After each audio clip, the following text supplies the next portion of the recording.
It's the duel we've been waiting for. Ohio State versus Penn State. It's going down this Friday at Penn State, the Bryce Jordan Center. And really, the start of every year, this is a duel that you highlight, you're excited about. After the National Duels Invitational, where Ohio State ran through Nebraska and Iowa en route to the title there at National Duels, it became really clear this could be the most competitive dual meet that Penn State would have this year. It was, not even really a close second. Ohio State really has set a high bar all year long, undefeated in dual meets. I believe they're 17-0. But the question is, can the Buckeyes challenge Penn State this year? And the bar that Penn State has set the previous 2 years, and including this year, these are, debatably the greatest college wrestling teams of all time. The previous two teams have broken the scoring record, and this year's team can absolutely do it. So I bring that up to say Ohio State still, as great as they've been, really have their hands full. Now, one note that I think takes a little wind out of the sails for Ohio State is the availability or lack thereof of Brandon Cannon, the number one ranked 157 pounder in the country. Cannon got dinged up against Charlie Millard. I'm told Cannon is expected to be full go by the Big Tens, but he's not going to be ready for this match, which means you don't get that PJ Duke Brandon Cannon match we've been really excited about yet. But at Big Tens, we could still see it. So with that, that makes the path to beating Penn State in a dual meet so tough for Ohio State, because you either need to out bonus point Penn State, or you got to find a way to 6 wins, right? And it's just a tough path to do that. Let's start at 125. This is a must-win match for Ohio State, and Penn State is going to be favored here. Luke Lillidahl versus Nick Bouzakis. Now, what makes this matchup interesting? To me, this is the match of the duel. This is the one I'm most excited about. 33 is going to be good, but to me, I'll get to that one in a little bit. I'm really excited about this duel, so I can bounce around a little bit. But at 125, you have the speed and offensive array of Luke Lillidahl, who I believe over the last month or so is showing incredible strides in his offensive output and where he's able to go and how consistently he's able to get to legs and the variety in which he's able to get to legs and score. That's what makes Luke Lillidahl the favorite to win 125 right now. Is this guy can get to legs at a really high clip in a weight where you watch Vince and Troy and Eddie and a lot of these guys. It's really good position, hard to score on. Sheldon Seymour, great example. Not a lot of output. And then Luke Lillidahl really stands out in his offensive variety, especially this last little bit. Now, can he do that against Nick Bouzakis, who maybe has been the biggest story of 125? This is a guy who cut down after wrestling his first, I think, 3 seasons at 133, down to 125. And let's just face it, he's looked sensational. And he's looked, the power he had at 33, you're like, okay, he cuts weight. Is it still going to, it's more apparent at 125. And if this guy gets his hands locked around your body, there's not many people in the country, maybe the world, that can stop it. He's that dangerous. He's that powerful. So the Lillidahl Bouzakis match is going to be one where even as a Penn State fan, if Luke jumps out to a little lead, Nick is one move away from changing the match completely and potentially getting a pinfall. And that power dynamic, I mean, Nick hasn't wrestled anyone collegiately with this level of power. And so it's going to be, I think, a fascinating, everyone talks about a style clash. I don't think there's a more apparent and obvious style clash than the one we're going to have at 125. Feels like Nick needs a fast start. Even though he always has that knockout punch, if he starts off giving up the first takedowns or even a scoreless first period, I think it's edge Luke Lillidahl. So that's a great match. Luke Lillidahl is my pick right now to win that match. 133. And the reason this match is number 4 Blaze versus number 2 Davino. So on paper, this is a maybe the better ranked matchup. But I think watching these two, this feels like a one takedown, sudden victory, maybe tiebreakers kind of match between these two. And I'm not just saying that because last time they wrestled in folk style at Iron Man, it was a tiebreakers win for Davino. I just think Both these guys are so hard to take down. They have very efficient offenses. And I think really, I think Blaze, the difficulty he gives people in finishing takedowns is going to challenge Davino. But similarly, Marcus, is he going to be able to get to the legs of Ben Davino and finish? I'm not sure. Is Marcus going to be able to hit his go behinds, which are, that's his number one takedown. He's able to run around with incredible consistency and efficiency. Davino probably going to want to wrestle a little more from the outside than Marcus, who likes to work in those ties.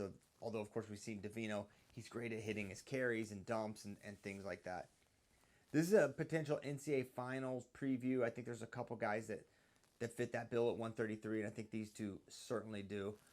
I'm favoring Marcus Blaze just because I think his path to get a takedown, I can see it a little more clearly than Davino. But ultimately, this is the expression coin flip match. I think it's thrown around a little, too freely, but I think it really fits the description of this one. Then you get to 41. No matter who Penn State throws out there, whether it's Braden Davis or Nathan Desmond, Jesse Mendez has been maybe the most impressive wrestler in college wrestling this year, and he's at the top of many people's Hodge Trophy list. And this looks like a major decision, potentially a tech fall for Jesse, the way he's been wrestling at 141. Then 149, Shane Van Ness, he's given hope in parts of his matches, right? He's given up takedowns. He's given up even 7-point sequences against his opponents. But what he's not doing is losing ever to anyone. And I think stylistically, Ethan's had a hard time holding up 7 minutes, and Shane Van Ness is a guy that has just been a wrecking ball for 7 minutes. Just takedown, cut. His pace and tenacity is really sensational, and I could see a scenario Ethan getting a takedown, but Shane, I think he's just too much for Ethan right now. I think he's too much for most of the guys at 149, and Ethan is a guy with unbelievable ability, and he can surprise you, but I don't think the matchup is really conducive for an upset victory, right? And these are the kind of matches where if you're like, I want Ohio State to win, if that's what you want, these are the kind of matches that Ohio State might need to have in order to do it, because I think those victories are even harder to come by at some of these other weights, including 157 without Brandon Cannon. I don't think Maddox Shaw or anyone Ohio State can put out there is going to challenge PJ Duke. Does PJ get bonus? I don't know. I would probably tack on one for a major, but I think it could get uglier than that. 65, Ohio State's, I would expect Ethan Burton to get the nod here just because he is a harder guy to score on than Patty Gallagher. I'm not saying he's better than Patty. I think those two are really, it's a very even battle for that 165 starting job at Ohio State. And I would say Ethan makes more sense in this spot, although no one's really a good option against Mitchell Messenbrink, who is just a tech fall, a pinfall, a bonus point machine so far this year. Would not expect that to slow down. Zero opportunity for an upset for Ohio State here. 174, this is one for the Buckeyes.